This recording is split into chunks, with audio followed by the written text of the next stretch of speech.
Hello বন্ধুরা, আজকে আমার রেসিপি আমি চম্পা তোমাদের সাথে রেসিপি শেয়ার করছি। এটা হলো ছানার বড়া। তোমরা কে কোথার থেকে দেখছো জানি না, তোমাদের ওখানে পাওয়া যায় কিনা তাও জানি না, তবে আমাদের এইখানে কিন্তু এই ছানার বড়ার খুব একটা চল আছে, খুব ভালো। পনিরগুলোকে ছানাটাকে ভালো করে চটকে নেয়, তার মধ্যে একটুখানি ময়দা দেয়, দিয়ে নিয়ে তারপরে এই বড়াগুলো তৈরি করে।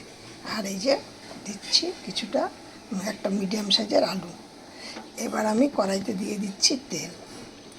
ওই বড়াগুলো কিন্তু আর ভাজতে হবে না, তার জন্য আমি একবারেই কিন্তু ফোড়ন দিয়ে বসিয়ে দিচ্ছি।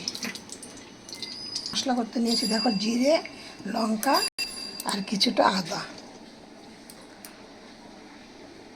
এবার এর মধ্যে দিয়ে দিচ্ছি, ফোড়নে দিচ্ছি কিছুটা জিরে,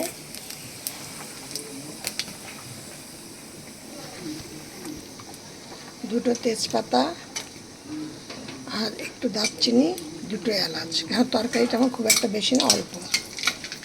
এবার এটা হতে থাক, যখন একটা সুন্দর সুগন্ধ বেরোবে তখন আমি কিন্তু তোমাদের এর মধ্যে আলুগুলো দিয়ে দেবো। এবার দেখো আমার ফোড়নটা কিন্তু হয়ে গেছে, খুব সুন্দর একটা গন্ধ বেরোচ্ছে। এবার এর মধ্যে আমি দিয়ে দিচ্ছি আলুগুলোর মধ্যে আমি দিয়ে দিচ্ছি নুন।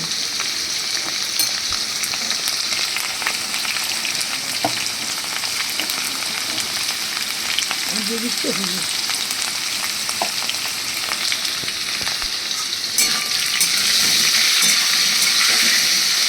এই বড়াগুলো কিন্তু আর ভাজতে হয় না, এইগুলো এরকমই ভাজা কিনতে পাওয়া যায়। আমি চম্পা রেসিপি হাউস থেকে তোমাদের সাথে রেসিপিটি শেয়ার করছি। আমি চম্পা। আমার এই রেসিপিটি দেখে তোমরা একটা লাইক কমেন্ট শেয়ার করো, আর নতুন বন্ধুদের বলতে একটু সাবস্ক্রাইব করে পাশে বলতে বাজিয়ে অল করে রেখে দাও।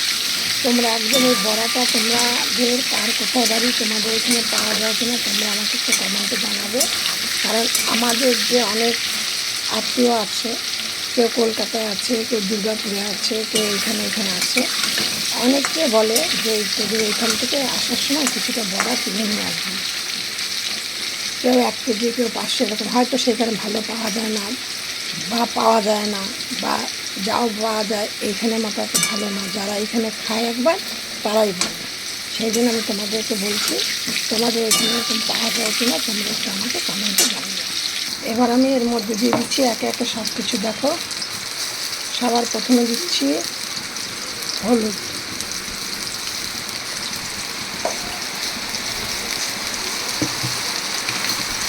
তারপরে তোমরা তো দেখেছো যে আমি মশলাটা করেছি, দিয়ে দিচ্ছি 2 চামচ মশলা।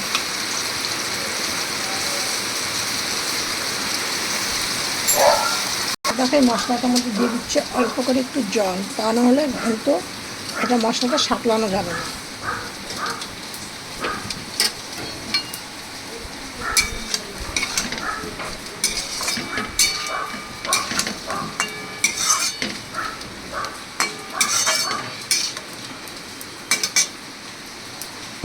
আর দিয়ে দিচ্ছি কিছুটা লঙ্কার গুঁড়ো, এই কাশ্মীর লঙ্কার গুঁড়ো, একটুখানি কালার আসবে।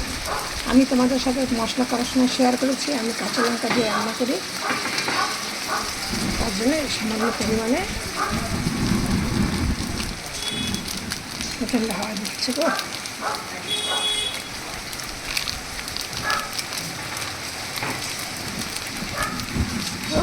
প্যাকেটটা নিয়ে এলাম এক্ষুনি কিনে, কিন্তু আমার করা হয়নি।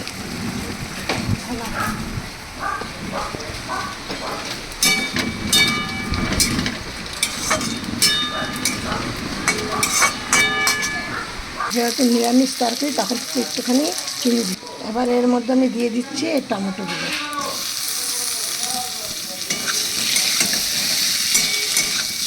এবার এটা আর একটুখানি জল দেবো। মশলা কিন্তু যত ভালো বেশি হয়, মানে কষা হবে, তত খেতে ভালো লাগবে। এবার দেখো দিয়ে দিচ্ছি এর মধ্যে জল।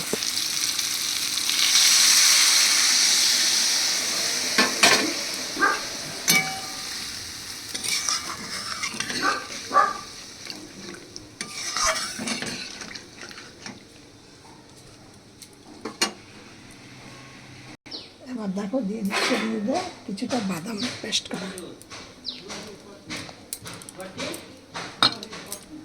এবার দেখো এর মধ্যে আমি দিয়ে দিচ্ছি এই ছানার বড়াগুলো। দেখবে বড়াগুলো এখন কত বড় বড় হয়ে যায়।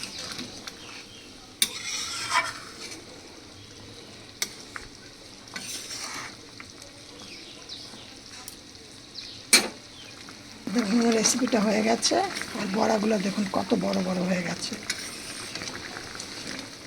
এবার আমি এটাকে নামিয়ে দিচ্ছি।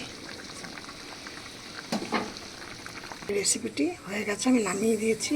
এবার তোমরা এই রেসিপিটা তোমরা গরম ভাতে সাথে তোমরা পরিবেশন করো, দারুণ খেতে। আর এইটা কিন্তু আরেকটা সিস্টেম আছে, এটাকে যদি একদম মাখা মাখা করে করো তাহলে কিন্তু তোমরা রুটি দিয়ে খেতে খুব ভালো লাগে, কিংবা পরোটা দিয়ে হেভি ভালো লাগে।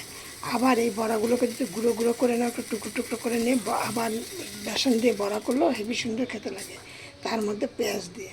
এইটাকে 2-3 রকমের করা যায়। এই হলো আমার আজকের রেসিপি। রেসিপিটি দেখে তোমরা একটা সাবস্ক্রাইব করো, একটা কমেন্ট করো।